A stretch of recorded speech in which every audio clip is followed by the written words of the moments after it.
once again, very warm welcome to our channel. This is Barkha Ma'am, your Aptech Guru. So my dear class 10th students by ITCA और अब data science भी, जी हाँ बिल्कुल सही सुन रहे हैं आप सभी लोग, क्लास 10th वाले जो बहुत बेसब्री से इंतजार कर रहे हैं कि मैम आप IT पढ़ा रहे हो, कंप्यूटर एप्लीकेशन पढ़ा रहे हो, AI पढ़ा रहे हो, but what about data science. तो आज की इस धमाकेदार सेशन से हम स्टार्ट कर रहे हैं class 10th data science subject. जी हाँ, डेटा साइंस बुक कोड 419 की धमाकेदार शुरुआत आज के इस सेशन से हो रही है।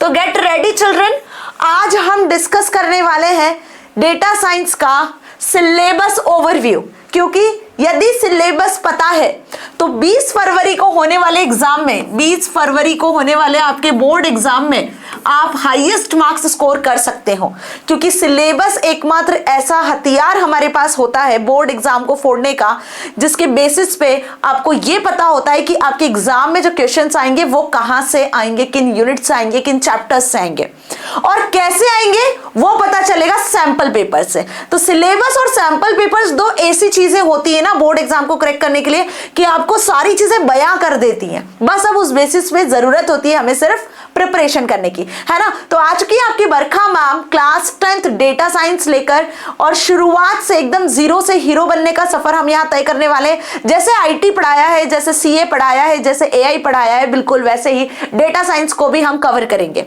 ठीक है। बिलीव मी 100 में से 100 आप स्कोर करोगे यदि स्टार्ट से लेकर एंड तक मेरे साथ बने रहोगे, ठीक है जी। तो सिलेबस ओवरव्यू के साथ शुरुआत करते हैं। सेशन 25-26 लेटेस्ट ईयर का जो सिलेबस है, डेटा साइंस की तैयारी करने के लिए तैयार हो अब आप अपनी बरखा मैम के साथ।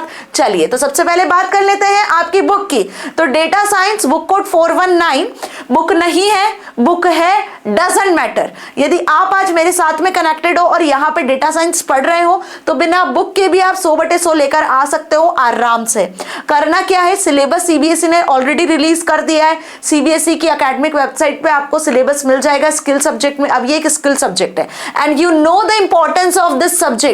इस सब्जेक्ट की इंपॉर्टेंस कितनी ज्यादा है। डेटा साइंस की जॉब्स अब बहुत ज्यादा ट्रेंडिंग और बहुत ज्यादा पॉपुलर होती चली जा रही है। डेटा साइंटिस्ट है ना, data engineer, okay, prompt engineer, basically big data analyst, data analysis, this are the major jobs और हाई पैकेज पे इसका जो है प्लेसमेंट होता है ना। तो डेटा साइंस अपने आप में ही बहुत ही ज्यादा ट्रेंडिंग पॉपुलर टर्म है, लेकिन ये कॉन्सेप्ट बहुत पुराना है। जब से कंप्यूटर साइंस की शुरुआत हुई है, क्योंकि कंप्यूटर बेस्ड होता है मैम डेटा पर ही, अंडरस्टूड। तो जैसा डेटा आप दोगे, जैसा मशीन आप डेवलप करने की कोशिश करोगे, जिस डेटा से उसको ट्रेन करोगे, मशीन वैसा आउटपुट देगी। तो यहाँ पे डेटा का खेल बहुत ज्यादा इंपॉर्टेंट होता है, ठीक है ना। तो डेटा साइंस की कहानी समझ में आ गई। एक्चुअल में जो नॉर्मल आपका साइंस होता है बिल्कुल वैसे ही डेटा साइंस भी होता है। यहाँ पे पूरा खेल डेटा का होता है, चाहे वो डेटा ऑडियो में हो, वीडियो में हो, ग्राफिक्स में हो, जैसा भी फॉर्मेट में हो। नाउ सब्जेक्ट कोड आपका 419 है और क्लास 10th का हम पढ़ाई कर रहे हैं बेटा। बाय मिस्टेक यहाँ पे 9th लिखा है और 9th वाले अगर सुन रहे हैं तो टेंशन ना लो, 9th का भी डेटा साइंस सब्जेक्ट लेकर आऊंगी मैं सेशन 25-26 और सैंपल पेपर को भी हम डिस्कस करेंगे। आपका जो पेपर होने वाला है वो होगा क्लास 10th का 100 मार्क का टोटल, ठीक है। 100 नंबर का पेपर होगा, 50 थ्योरी और 50 प्रैक्टिकल। बिल्कुल आईटी एआई सीए जैसा ही यहाँ पर भी फॉर्मेट है कि 50 थ्योरी और 50 प्रैक्टिकल होगा। तो जितने मार्क्स का थ्योरी पेपर होगा उतने ही मार्क्स का प्रैक्टिकल भी होगा। अब 50 नंबर थ्योरी में कैसे लेकर आना है वो मैं आपको बताऊंगी, डिटेल में बताऊंगी, अच्छे से कराऊंगी, प्रैक्टिस भी करवाऊंगी, सब करेंगे हम यहाँ पर, ठीक है। और 50 नंबर प्रैक्टिकल कैसे लेकर आना है तो वो आपके हाथ में है। आपको सही टाइम पे प्रैक्टिकल फाइल, प्रोजेक्ट फाइल वगैरह बना के अपने टीचर को दे देना है और उसके साथ में जो आपको प्रैक्टिकल्स करवाए इस पे थोड़ा सा फोकस कर लेना, तो आप आराम से 50 में से 50 स्कूल में भी लेकर आ सकते हो। टीचर से बना के रखना जो आपके स्कूल में टीचर है, ठीक है।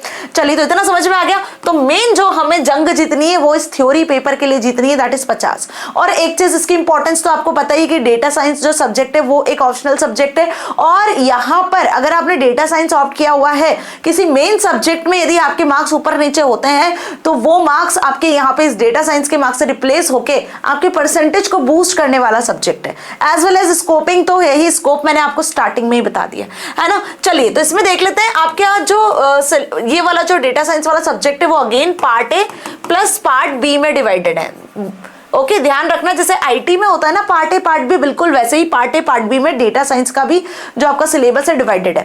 पहले बात करेंगे पार्ट ए की जिसका नाम है एम्प्लॉय एबिलिटी स्किल्स। अभी एम्प्लॉय एबिलिटी स्किल्स क्यों ऐड किया हुआ है? एम्प्लॉय एबिलिटी स्किल्स इसलिए ऐड किया हुआ है ताकि स्टूडेंट्स 9th से ही किस तरीके से अपने आप को जो है ट्रेन करना है, अपने आप को अपनी पर्सनालिटी को डेवलप करना है, वो चीजें सीख सके। सीबीएसई चाहता है क्योंकि ये एक स्किल बेस्ड सब्जेक्ट है, स्किल एजुकेशन है, तो हर तरीके के स्किल्स आपके अंदर होना चाहिए। टेक्निकल स्किल्स के साथ साथ आपका कम्युनिकेशन स्किल्स, आपका सेल्फ मैनेजमेंट स्किल्स, ठीक है, green skills, entrepreneurial skills, ICT skills, तो ये सारे स्किल्स भी डेवलप करने के लिए सीबीएसई ने इन यूनिट्स को रखा है। बहुत से बच्चे ये सोचते हैं कि अननेसेसरी इन यूनिट्स को रखने की क्या जरूरत है, भाई हमारा डेटा साइंस सब्जेक्ट है, सब्जेक्ट से स्पेसिफिक कोर्स रखना चाहिए, बट ये रखने का सीबीएसई का अपना ही अलग मोटिव है। ओके, ताकि आगे चल के जब आप अपने करियर में आगे ग्रो करो तो आपको इन स्किल्स से पीछे ना रहना पड़े, है ना। तो समझ में आ गई बात। तो यहाँ पे जो यूनिट्स है वो है communication skills, self management skills, ICT skills, entrepreneurial skills and green skills. Okay जी, और यहां से जो क्वेश्चंस बनते हैं, यहां से जो टोटल मार्क्स के क्वेश्चंस आपके थ्योरी पेपर में आपको देखने को मिलते हैं वो होते हैं 10 मार्क्स के। तो बेटा जी ध्यान से समझो, 50 नंबर का आपका होता है थ्योरी पेपर, जिसमें से पार्ट ए से क्वेश्चंस आते हैं 10 मार्क के, ठीक है। और ये 10 मार्क्स के क्वेश्चन इन पांचों यूनिट से ही आएंगे, communication, self management, ICT, entrepreneurial और ग्रीन स्किल से। और हर एक यूनिट से यहां से जो क्वेश्चंस बनेंगे वो 1 मार्क 2 मार्क के क्वेश्चंस बनते हैं, ठीक है। तो यहाँ पे मार्किंग भी लिखी हुई है कि maximum mark of questions of 2 mark, ठीक है। तो 1 मार्क के एमसीक्यूज, 1 मार्क के एमसीक्यूज और 2 मार्क के सब्जेक्टिव क्वेश्चंस, इस टाइप के क्वेश्चंस यहां से बनते हैं। यहां से कोई भी लॉन्ग आंसर नहीं बनता है। तो अभी पार्ट ए की कहानी समझ में आ गई। अब इसमें पढ़ना क्या क्या है, तो कम्युनिकेशन स्किल्स में basics of effective communication, feedback of an importance, communication cycle क्या होता है, ठीक है, कम्युनिकेशन की क्या इंपॉर्टेंस है, कितने टाइप के कम्युनिकेशन होते हैं, कौन कौन से मेथड्स होती है, वो पढ़ना है। सेल्फ मैनेजमेंट स्किल्स में आप अपने आप खुद को कैसे मैनेज कर सकते हो, आपके अंदर जो है सेल्फ कॉन्फिडेंस को कैसे बिल्ड किया जा सकता है, सेल्फ मोटिवेशन क्या होता है, स्ट्रेस को कैसे मैनेज करते हो, ये कुछ चैप्टर्स है जो इसके अंदर इंक्लूड किए गए हैं, ठीक है। उसी के साथ आईसीटी स्किल्स की बात कर लें तो जब आपके पास में अच्छा कम्युनिकेशन स्किल है और आप खुद को मैनेज कर पा रहे हो प्रॉपरली, तो आप टेक्नोलॉजी में कैसे पीछे रह सकते हो। टेक से भी बनना है आपको, टेक्नोलॉजी के बारे में भी नॉलेज होना चाहिए, computer, laptop, PC, mobile phone कैसे बना है, कैसे काम करता है, तो कितने हार्डवेयर, कितने डिवाइसेस वगैरह होते हैं, सॉफ्टवेयर वगैरह, तो basic computer skills, digital citizenship यहाँ समझाया गया है ना। अब फॉर एग्जाम्पल के आगे चल के आप अपना बिजनेस स्टार्ट करते हो, if you want to be a successful entrepreneur, तो आपको यहाँ पे एंटरप्रेन्योरल स्किल्स नाम का एक चैप्टर मिलेगा, यूनिट मिलेगा, जिसमें आप एक स्मॉल लेवल से, स्मॉल वेंचर से अपना बिजनेस कैसे ग्रो कर सकते हो, ठीक है। जो सक्सेसफुल लीडर्स वगैरह ये कैसे अपने बिजनेस को आगे चला रहे हैं, वो कैसे सक्सेसफुल एंटरप्रेन्योर बने हुए हैं, तो यहाँ पे एंटरप्रेन्योरल स्किल्स देखने को मिलता है। अब ये जो एंटरप्रेन्योरल स्किल्स है ना, ये अलग से जब 11th में आप जाओगे तो आप अलग से एक सब्जेक्ट भी सिलेक्ट कर सकते हो, it is work as an subject also. समझ में आ गई बात। यहाँ तो हम सिर्फ इसकी एक झलक ही देखेंगे, यहाँ हम इसके बारे में बेसिक्स पढ़ेंगे बस, ओके। इसके बाद बात आती है ग्रीन स्किल्स की। तो भाई हम जहां जिस जगह पे जी रहे हैं वो हमारा इन्वायरमेंट है मैम, इन्वायरमेंट पे हम इंटरडिपेंडेंट है, ठीक है, क्योंकि सारी चीजें सनलाइट और वाटर, मिनरल्स, न्यूट्रिएंट्स, जो भी सब चीजें मिल रही है हमको इन्वायरमेंट से मिलती है। तो जितना हम अपना ध्यान रखते हैं उतना ही हमें हमारे इन्वायरमेंट का भी ध्यान रखना होता है। तो जो आपने साइंस में, ज्योग्राफी में ग्रीन स्किल्स के बारे में पढ़ा हुआ है ना, वही सस्टेनेबल डेवलपमेंट गोल्स और सस्टेनेबल प्रैक्टिसेस, एनवायरमेंटल अवेयरनेस, उसके बारे में यहाँ पे पढ़ना है। तो ये बेसिकली थ्योरी पार्ट है। एम्प्लॉय एबिलिटी स्किल्स 10 नंबर का आएगा, पूरा थ्योरी पार्ट है। 2 नंबर के मैक्सिमम क्वेश्चन बनेंगे 1-2 मार्क के, तो बहुत आसानी से निकाल लोगे। अब मैम कैसे पढ़ेंगे, तो इसका ऑलरेडी वीडियो मैंने बना दिया है, ऑलरेडी पूरे ये 5 यूनिट जो मैंने यहाँ बताई है ना, ये 5 यूनिट का एक video, complete video employability skills पर बना दिया है ऑलरेडी। 5 यूनिट एक ही वीडियो में है। वाई? क्योंकि चाहे आपने आईटी लिया है, चाहे आपने आर्टिफिशियल इंटेलिजेंस लिया है, चाहे आपने डेटा साइंस लिया है, बेटा जी तीनों ही सब्जेक्ट में पार्ट ए सिमिलर है। जितने भी स्किल बेस्ड सब्जेक्ट है ना, चाहे एग्रीकल्चर ले लो, पेंटिंग ले लो, ड्राइंग ले लो, फिजिकल एजुकेशन ले लो, whatever your subject, skill based subject, उसमें पार्ट ए सिमिलर ही है। पार्ट ए जो आपका है ये एम्प्लॉयबिलिटी स्किल सिमिलर है। तो ये वीडियो जरूरी नहीं कि आईटी एआई डेटा साइंस वाले देखें, बाकी आपने जो भी स्किल सब्जेक्ट सिलेक्ट किया हुआ है वो भी देख सकते हैं। And again it is not compulsory to class 10th, class 9th वाले भी देख सकते हैं, क्लास 10th वाले भी देख सकते हैं, क्लास 11th में अगर आपने आईटी एआई लिया हुआ है, क्लास 12th में आईटी एआई लिया हुआ है तो वो भी ये वीडियो देख सकते हैं। यहाँ पे 5 यूनिट मैंने डिटेल में समझाई हुई है जो आपका लेटेस्ट सिलेबस कवर करेगी, ठीक है। और इस वीडियो का लिंक डिस्क्रिप्शन में है, और नोट्स चाहिए तो नोट्स टेलीग्राम चैनल पे मिल जाएंगे, तो जाके टेलीग्राम चैनल ज्वाइन कर लो। और आगे अमेजिंग से वीडियोस आपका इंतजार कर रहे हैं, क्योंकि अभी तो हमने डेटा साइंस की शुरुआत ही करी है। तो जितने बच्चे क्लास 10th के मुझे सुन रहे हैं, चाहे आईटी एआई सीएस या 9 to 12th के कोई भी बच्चे मुझे देख रहे हैं, 11 12th वाले भी तो अपने जूनियर्स को बता दो, 9th वाले सुन रहे हैं तो अपने सीनियर्स को बता दो कि बरखा मैम ने डेटा साइंस ऑलरेडी स्टार्ट कर दिया है, ठीक है। चलिए अब जो मेजर पार्ट है, जो मेजर रोल है थ्योरी पेपर में, जहां से मेजर क्वेश्चंस आपसे बनते हैं मेजॉरिटी में, वो बनते हैं पार्ट बी से, ठीक है। तो पार्ट बी जो है वो 40 मार्क्स का आपसे पूछा जाता है। पार्ट ए से जो क्वेश्चन बनते हैं वो बनते हैं मैम कितने मार्क्स के, 10 मार्क्स के। तो ऐसे 10 + 40 कितने हो गए, टोटल आपके हो जाते हैं 50 मार्क्स। टोटल कितने हो जाते हैं, 50 मार्क्स का थ्योरी पेपर बनता है, ठीक है। इतना समझ में आ गया। अब पार्ट बी है सब्जेक्ट स्पेसिफिक स्किल्स, मतलब एक्चुअल में जो डेटा साइंस का रोल है वो पार्ट बी से ही आपको क्लियर होगा, क्योंकि यहीं पर आपको डेटा साइंस से रिलेटेड चैप्टर्स और यूनिट्स देखने को मिलेंगे।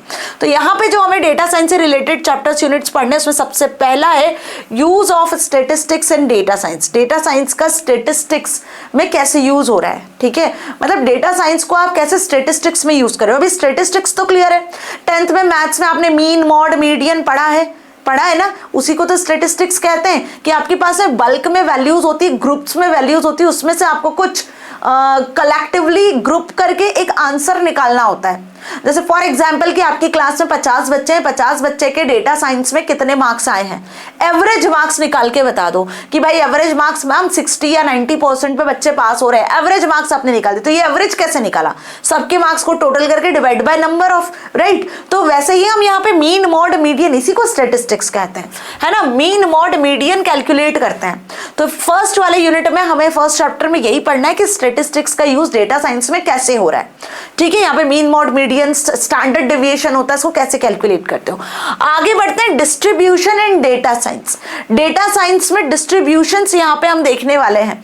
अभी देखो ये जो दोनों यूनिट है ना, तीनों यूनिट आइडेंटिफाइंग पैटर्न्स टू, यहाँ पे बेसिकली आप ये देखोगे कि डेटा को कैसे शो किया जा रहा है, डेटा को कैसे क्रिएट किया जा रहा है, और कितने तरीके से हम इस पर कैलकुलेशंस परफॉर्म कर सकते हैं, कैसे आप यहाँ पे रिप्रेजेंट कर सकते हो, ग्राफ्स चार्ट्स वगैरह बना के आप कैसे जो है डेटा को रिप्रेजेंट कर सकते हो, क्योंकि डेटा को रिप्रेजेंट करने के लिए अलग अलग तरीके होते हैं। तो ये तीनों यूनिट इसी पर ही बेस्ड है।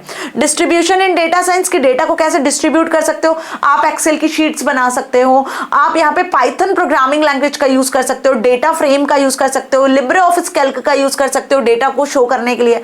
पैटर्न्स को कैसे आइडेंटिफाई करते हो, फॉर एग्जाम्पल कि सोशल मीडिया की बात कर लो, सोशल मीडिया से जो डेटा जनरेट होता है वो एक जैसा तो होता नहीं है, पोस्ट आते हैं, कमेंट्स आते हैं, ऑडियोज होती हैं, वीडियोज होती हैं, और लिंक के फॉर्मेट में डेटा होता है। वैरायटी ऑफ डेटा जो है सोशल मीडिया से जनरेट हो रहा होता है। तो आप यहाँ पे उनमें पैटर्न्स को कैसे आइडेंटिफाई करोगे और कैसे उसको स्टोर करोगे, क्योंकि सोशल मीडिया की बात करूं तो सोशल मीडिया पे जितने भी प्लेटफॉर्म्स है, Snapchat, Instagram, WhatsApp, Telegram, YouTube वगैरह जितने प्लेटफॉर्म्स हैं, 1 सेकेंड में ट्रिलियंस में जो है डेटा जनरेट होता है, जिसको बिग डेटा कहते हैं। बात समझ में आ रही है, वो सब हम यहाँ पे देखेंगे, डिटेल में पढ़ेंगे, क्योंकि डेटा साइंस सब्जेक्ट ही इसीलिए बनाया गया है कि आप डेटा को कैसे एनालाइज कर सकते हो और किस तरीके से उसको स्टोर करवा सकते हो, कैसे यहाँ पे पैटर्न्स को आइडेंटिफाई कर सकते हो, and everything is there. Next is data merging. Data merging में क्या पढ़ना है, डेटा मर्जिंग में अगेन वही सारी चीज आएगी कि एक बार पैटर्न्स को आइडेंटिफाई कर लिया, डेटा को डिस्ट्रीब्यूट करा, पैटर्न्स को आइडेंटिफाई करा, तो अब आप उसको मर्ज कैसे करोगे, जो आपने क्लासिफिकेशन किया है, जो आपने कैटेगराइज में डिवाइड किया हुआ है, तो उसको कैसे मर्ज करके शो करने वाले हो। तो वही ग्राफ चार्ट्स के फॉर्मेट में, प्रेजेंटेशन के फॉर्मेट में, है ना, हम यहाँ पे शो कर सकते हैं। अगेन इसके लिए आप पाइथन प्रोग्रामिंग लैंग्वेज का यूज कर सकते हो, टेबलो का यूज कर सकते हो, पावर बिल्डर एआई का यूज कर सकते हो, ठीक है, और साथ में आप यहाँ पर एमएस एक्सेल का भी यूज कर सकते हो, लिब्रे ऑफिस कैल्क का भी यूज कर सकते हो। इट डिपेंड्स कि आप कौन सा सॉफ्टवेयर डेटा को रिप्रेजेंट करने के लिए यूज करते हो। इवन आप डेटाबेस एसक्यूएल का भी यूज कर सकते हो, अभी यहाँ पर आपको बताना है कि आपके स्कूल में किस सॉफ्टवेयर पे प्रैक्टिकल करवाया जा रहा है। वैसे मैं तो यहाँ पे आपको स्प्रेडशीट सॉफ्टवेयर भी बताऊंगी as well as Python data frame भी बताने वाली हूँ, तो मेरी तरफ से तो मैं सारे जो सॉफ्टवेयर है उस पर आपको बता दूंगी प्रैक्टिकल। लेकिन आपका ये काम है कि आपको जाते जाते कॉमेंट सेक्शन में लिखकर जाना है, यदि आपने डेटा साइंस ऑप्ट किया हुआ है, कि आपके स्कूल में प्रैक्टिकल किस पर करवाया जा रहा है। ठीक है, सो दैट ये मुझे कन्वीनियंट हो जाएगा जानने के लिए कि भाई मैं जो प्रैक्टिकल आपको बताने वाली हूँ फिर वो आपसे रिलेटेड हो। Understood this thing. वैसे क्वेश्चंस जो आएंगे आपके बोर्ड एग्जाम में वो स्प्रेडशीट के क्वेश्चंस आएंगे, जो अभी आपका 20 फरवरी को कमिंग बोर्ड एग्जाम होने वाला है, उसमें जो क्वेश्चंस आते हैं वो ज्यादातर आपसे स्प्रेडशीट के ही पूछे जाते हैं, है ना। वैसे हम इसका सैंपल पेपर भी डिस्कस करेंगे। सैंपल पेपर से इस चीज पर हम फुल स्टॉप लगा देंगे कि भाई प्रैक्टिकल क्वेश्चन कहाँ से आने। जो सैंपल पेपर लेटेस्ट आएगा उसमें सारी चीजें क्लियर होती है ना। चलिए, ethics and data science. Data science में भी कुछ एथिक्स होते हैं, कुछ मॉरल्स होते हैं, कुछ प्रिंसिपल्स होते हैं, कुछ रूल्स होते हैं, कुछ डिसिप्लिन होते हैं, जो यहाँ पे इस यूनिट इस चैप्टर में हमें पढ़ने हैं। जैसे आप इंटरनेट पे काम करते हो, आप नॉर्मल अपने घर में रहते हो, तो जो मॉरल्स एथिक्स को फॉलो करते हो वो सेम एथिक्स और मॉरल्स डेटा साइंस में भी फॉलो किए जाते हैं। डेटा को कैसे ऐड ऑन करना है, नो डिस्क्रिमिनेशन, बेसिस नहीं होने चाहिए, ठीक है, इक्वालिटी के साथ में आप डेटा को एक्सेस करवाओ, किसी particular person to person very नहीं होना चाहिए। इस तरीके के कुछ एथिक्स है, कुछ प्रिंसिपल्स है जो यहाँ हम देखेंगे। ठीक है, अब ये जितने भी 5 से 6 चैप्टर्स यूनिट से वो बेसिकली कितने मार्क्स में आते हैं। पहला जो use of statistics and data science chapter है वो 7 नंबर का आता है। दूसरा डिस्ट्रीब्यूशन इन डीएस, ये भी 7 नंबर का आता है। आइडेंटिफाइंग पैटर्न्स, ये भी 7 का आता है। डेटा मर्जिंग 11 मार्क्स का आता है। और डेटा एथिक्स, डेटा साइंस में जो एथिक्स है वो 8 मार्क्स का आता है। और ऐसे टोटल मिला के होते हैं आपके 40 मार्क्स। ठीक है, बात समझ में आ गई अच्छे से कि 40 मार्क्स के किस तरीके से क्वेश्चंस पूछे जाएंगे। अब इसमें अगर डिटेल में हम देखें तो देखो भाई, यहाँ पर यूज ऑफ स्टैटिस्टिक्स में आपको 2-वे टेबल पढ़ना है, mean, median, mod, standard deviation, frequency पढ़ना है। सेकंड वाली जो यूनिट है उसमें understanding data distribution, statistical problem solving पढ़ेंगे। आइडेंटिफाइंग पैटर्न्स में हम basis, prejudice, probability, central limit theorem सबसे ज्यादा इंपॉर्टेंट जिसके क्वेश्चन एग्जाम में आते हैं ये पढ़ने वाले। डेटा मर्जिंग में हम यहाँ पर डेटाबेस के बारे में पढ़ सकते हैं, क्वेरी एसक्यूएल लैंग्वेज के बारे में पढ़ेंगे। एमएस एक्सेस या लिब्रे ऑफिस बेस में फॉर्म्स और रिपोर्ट्स को कैसे प्रिपेयर किया जाता है वो देखेंगे। और एथिक्स और डेटा साइंस में confidentiality, data security, privacy, ethics in data handling, ये सारी चीजें देखने वाले डिटेल में। मार्क्स यही होंगे आपके 7 के स्टार्टिंग के 3 यूनिट है, फिर बाद में 11 और 8 का है। तो मेजॉरिटी में जो क्वेश्चंस आएंगे वो डेटा मर्जिंग से आएंगे। अंडरस्टूड, जहां पे हमें डेटाबेस में काम करना होगा। ठीक है, तो ये तो हो गई बात पार्ट बी की। अब आप सोच रहे हो कि मैम पार्ट बी के वीडियोस कब आने वाले हैं, तो बेटा पार्ट बी के वीडियोस बहुत जल्दी आपके लिए आएंगे, है ना। ऑलरेडी मैं सारी चीजें प्लान कर चुकी हूं कि आप 20 फेब को जो पेपर दोगे, अपने बोर्ड एग्जाम को दोगे, तो वो किस तरीके से देने वाले हो, पेपर कैसा होगा, सारी चीजें मैंने प्लान आउट की हुई है। प्री बोर्ड से लेकर बोर्ड एग्जाम का सफर जो है आपका 100 आउट ऑफ 100 का कैसे निकलेगा, वो आई हैव प्लान्ड एवरीथिंग। बस अब आपकी जो है मुझे परमिशन चाहिए कि आप रेडी हो या नहीं हो। कॉमेंट सेक्शन में थम्स अप देके बताते जाना कि यस यू आर रेडी, और अब से हम प्रिपरेशन स्टार्ट कर देंगे। पार्ट ए का वीडियो अवेलेबल है, पार्ट ए देखकर अपना कंप्लीट कर लो। पार्ट ए को एक बार देख लो, फटाफट से कंप्लीट हो जाएगा, तो पार्ट ए की तरफ से आपका टेंशन खत्म। आपके 50 में से 10 नंबर तो पक्के, और रही बात 40 मार्क्स की तो उसकी जिम्मेदारी मेरी।